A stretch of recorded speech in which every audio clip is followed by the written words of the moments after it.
मुझे समझ नहीं आ रहा कि एक प्रॉपर डायरेक्शन में डिसीजन कैसे ले। ऐसे ही चलता रहा तो ये मीटिंग कभी ख़त्म ही नहीं होगी और ना ही हम प्रॉपर डिसीजन ले पाएंगे। क्या करूँ? हेलो दोस्तों, मंकी माइंड में आपका फिर से स्वागत है। आज हम एडवर्ड दी बोनो, जो कि साइकोलॉजिस्ट, इन्वेंटर, फिलोसोफर, कंसल्टेंट और साथ ही साथ स्कूल में थिंकिंग प्रोसेस के लेक्चरर थे, उनके बहुत से फेमस बुक जैसे कि think before it's too late, lateral thinking, बॉन्टिंग, ऐसे कई सारे बुक में से आज हम उनकी बुक सिक्स थिंकिंग हैट, जिसमें meeting and decision making process को कैसे इम्प्रूव और बेटर किया जाए, इसे एक छोटे से कहानी के थ्रू समझेंगे। ये कहानी महेश की है। महेश का मुंबई में एक छोटा सा रेस्टोरेंट है जिसे महेश अपने पार्टनर्स और कुछ एम्प्लॉयज़ के साथ मिलकर चलाता है। उनका रेस्टोरेंट काफ़ी अच्छा बिजनेस कर रहा था कि अचानक कोविड के कारण उन्हें बिजनेस बंद करना पड़ा। गवर्नमेंट रेस्ट्रिक्शंस के कारण लोगों का रेस्टोरेंट में विजिट करना अलाउड नहीं था। रेस्टोरेंट बंद होने के बावजूद महेश और उनके पार्टनर्स ने अपने स्टाफ की सैलरी बंद नहीं की, जिस वजह से धीरे धीरे उनके सेविंग्स खत्म हो रही थी। महेश समझ चुका था कुछ तो सॉल्यूशन निकालना ही पड़ेगा कि अचानक उसे ख्याल आया कि अगर कस्टमर हम तक नहीं आ सकते, क्यों ना हम कस्टमर तक पहुंच जाए, यानी कि होम डिलीवरी सर्विस। अब आइडिया तो काफ़ी अच्छा था, लेकिन एग्जीक्यूट कैसे करें? क्या बाकी के पार्टनर्स और एम्प्लॉयज़ इस आइडिया को एक्सेप्ट करेंगे? क्या इस कोविड जैसे पैंडेमिक में कोई ऐसा रिस्क लेने के लिए तैयार होगा? महेश ने तुरंत अपने पार्टनर्स और एम्प्लॉयज़ की मीटिंग बुलवाई और अपने आइडिया को शेयर की। आइडिया सुनने के बाद सभी ने महेश को अपने सवालों से घेर लिया। मटेरियल्स कैसे लाएंगे, डिलीवरी कौन करेगा, सेफ्टी कैसे मैनेज करेंगे, इस तरह के सवालों से घेर लिया। अब महेश कैसे इन प्रॉब्लम्स को सॉल्व करेगा और कैसे वो अपने पार्टनर्स और स्टाफ को इस कंसेप्ट में इन्वॉल्व करके प्रॉपर डिसीजन लेगा, इसे हम सिक्स थिंकिंग हैट के थ्रू समझेंगे। सिक्स थिंकिंग हैट्स में 6 डिफरेंट कलर के हैट्स हैं, जो किसी भी सिचुएशन को 6 डिफरेंट माइंडसेट के पर्सपेक्टिव से एनालाइज कर डिसीजन लेने में हेल्प करता है। इसमें white hat, red hat, black hat, yellow hat, green hat और ब्लू हैट है। इन्हीं हैट के थ्रू हम समझेंगे कि कैसे एक प्रॉपर डिसीजन ले सकते हैं। व्हाइट हैट थिंकिंग, बिल्कुल अपने क्लियर कलर की तरह white thinking hat pure information को रिप्रेजेंट करता है, जो फैक्ट्स एंड डिटेल से बैक्ड अप होता है, जिसमें किसी भी तरीके का इंटरप्रिटेशन या मिलावट नहीं होती, बिल्कुल एक कंप्यूटर की तरह, मतलब कि डेटा को एज इट इज प्रेजेंट करना। फॉर एग्जाम्पल, गवर्नमेंट रूल के हिसाब से कोरोना वायरस के कारण सभी रेस्टोरेंट्स बंद रहेंगे ताकि गैदरिंग ना हो और वायरस ना फैले। ये फैक्ट व्हाइट हैट थिंकिंग में हम दूसरों के विचारों को रिप्रेजेंट करते हैं, ना कि खुद के विचारों को। जैसे कि मुझे लग रहा है कि कोरोना वायरस के कारण सभी रेस्टोरेंट्स बंद रहेंगे। ये स्टेटमेंट व्हाइट हैट में फिट नहीं होता, क्योंकि इसमें हम अपने विचारों को बता रहे हैं। लेकिन अगर इसी स्टेटमेंट को ऐसे कहा जाए कि गवर्नमेंट रूल्स के हिसाब से कोरोना वायरस के कारण सभी रेस्टोरेंट्स बंद रहेंगे, तो ये स्टेटमेंट व्हाइट हैट में फिट हो जाता है, क्योंकि इसमें हम दूसरों के विचारों को बता रहे हैं। अब सवाल ये है कि हम अपने विचारों को प्रेजेंट क्यों नहीं कर सकते?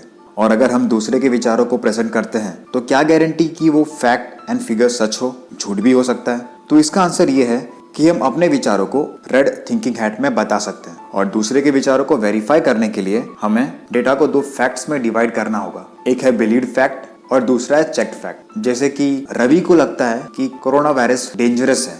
अब ये बिलीव्ड फैक्ट है और डॉक्टर रिसर्च से पता चला कि कोरोना वायरस डेंजरस है। ये चेक्ड फैक्ट है। तो व्हाइट हैट में हम चेक्ड फैक्ट्स को कंसीडर करेंगे। रेड हैट थिंकिंग, जिस तरह red colour anger, passion, heart और लव का सिंबल माना जाता है, उसी तरह रेड हैट फीलिंग और इमोशन को रिप्रेजेंट करता है। जिस भी टॉपिक पर डिस्कशन चल रही हो, उस टॉपिक को लेकर हमारा जो भी सोच विचार है, हम उसे रेड हैट में रिप्रेजेंट कर सकते हैं। जैसे कि मुझे डर है कि इस पेंडेमिक में फूड होम डिलीवरी का रिस्क लेना जान को खतरा हो सकता है।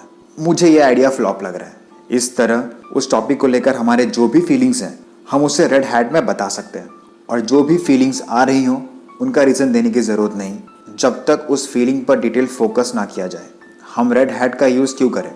तो रेड हैट को यूज़ करने का सिर्फ ये पर्पस है कि हमें पता चल सके कि सभी के सोच विचार करने का क्या तरीका है और उस स्पेसिफिक टॉपिक पर टीम का क्या ओपिनियन है।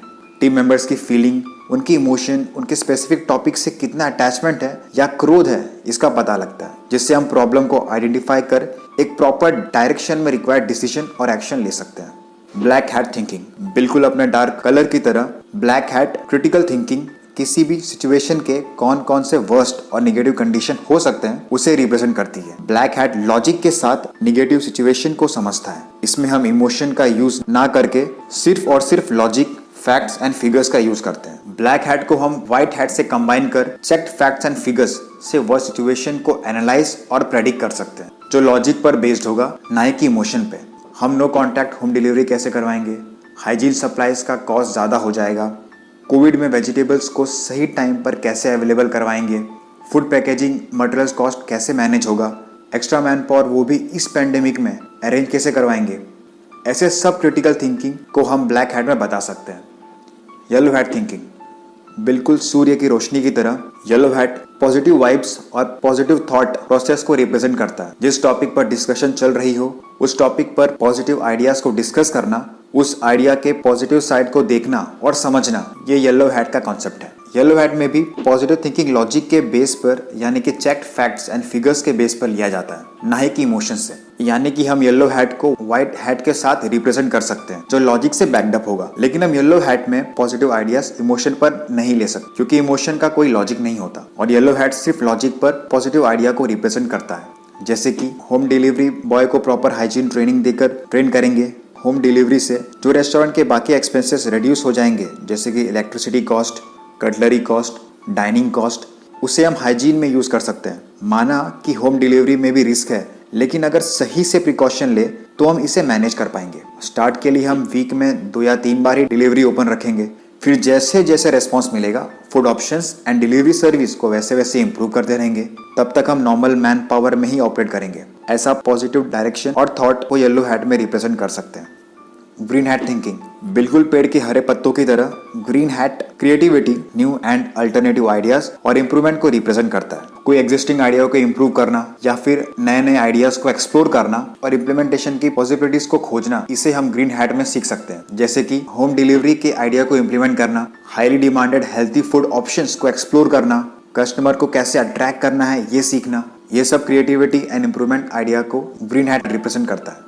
Blue hat thinking, blue hat thinking बाकी सभी हैट्स को ऑब्जर्व करता है। सभी सिचुएशन को ओवरऑल व्यू के पर्सपेक्टिव से एनालाइज करना और समझना, ये ब्लू हैट की रिस्पॉन्सिबिलिटी होती है। ब्लू हैट ये सोच पर सोच विचार करने वाला कंसेप्ट है जो कि टीम लीडर द्वारा किया जाता है, ताकि कब कौन से हैट की थिंकिंग को यूज करना है, कितने देर तक यूज करना है और किस हैट की थिंकिंग पर ज्यादा फोकस करने की जरूरत है, इसे कंट्रोल कर सके। जैसे कि मीटिंग में जो बातें हुई उनकी समरी और कंक्लूजन के बेस पर डिसीजन लेना, ये हम ब्लू हैट थिंकिंग में देखते हैं। अब क्वेश्चन ये है कि सिक्स थिंकिंग हैट को कैसे यूज किया जाए। तो author mister Edward de Bono ने बताया है कि सिक्स थिंकिंग हैट में सभी हैट्स पर पूरे टीम का ओपिनियन लेना चाहिए। फॉर एग्जांपल, मान लीजिए अगर मीटिंग में 6 लोग हैं तो हैट्स पर सभी 6 लोगों का कमेंट होना जरूरी है। कोई भी ओपिनियन को स्किप नहीं कर सकता। या तो अपनी ओपिनियन शेयर कर सकते हैं या तो प्रीवियस ओपिनियन पर अग्री कर सकते हैं। फाइनली सभी के क्वेश्चंस का सॉल्यूशन बताकर महेश ने अपने पार्टनर्स और अपने एम्प्लॉइज को होम डिलीवरी सर्विस के नए कॉन्सेप्ट में शामिल कर लिया। शुरुआत में थोड़ी मुश्किलें आई, पर धीरे धीरे वो प्रॉब्लम्स का सॉल्यूशन निकालते गए और उनका बिजनेस चल पड़ा। दोस्तों, इस कंसेप्ट को हम एज ए इंडिविजुअल अपने जॉब और अपने बिजनेस में यूज कर सकते हैं, जिससे लंबे समय तक चलने वाली मीटिंग्स को अवॉइड कर कम समय में सही डिसीजन ले सकते हैं। आइए सभी हैट्स को फिर से रिकैप में समझ लेते हैं। White hat checked facts and figures को रिप्रेजेंट करता है। Red hat emotions and feeling को रिप्रेजेंट करता है। Black hat critical logical thinking and negative expect को रिप्रेजेंट करता है। Yellow hat logical positive thinking को रिप्रेजेंट करता है। ग्रीन हैट क्रिएटिव आइडिया को इम्प्लीमेंट और इम्प्रूव करने के एक्सपेक्ट को रिप्रेजेंट करता है। ब्लू हैट सभी हैट्स की ईगल व्यू यानी कि 10,000 जूम आउट के पर्सपेक्टिव को रिप्रेजेंट करता है। ब्लू हैट सभी हैट्स के ओवरऑल व्यू को रिप्रेजेंट करता है। दोस्तों, अगर आपको समरी अच्छी लगी हो और आप बुक परचेज करना चाहें तो डिस्क्रिप्शन बॉक्स में दिए गए लिंक से आप बुक को परचेज कर सकते हैं। हम ऐसे ही आपके लिए बुक समरीज लाते रहेंगे। वीडियो पसंद आई हो तो लाइक एंड शेयर जरूर करना। जिन्होंने भी मंकी माइंड को सब्सक्राइब किया है उनका दिल से बहुत बहुत धन्यवाद, और जिन्होंने भी नहीं किया कोई बात नहीं यार, आराम से कर लेना।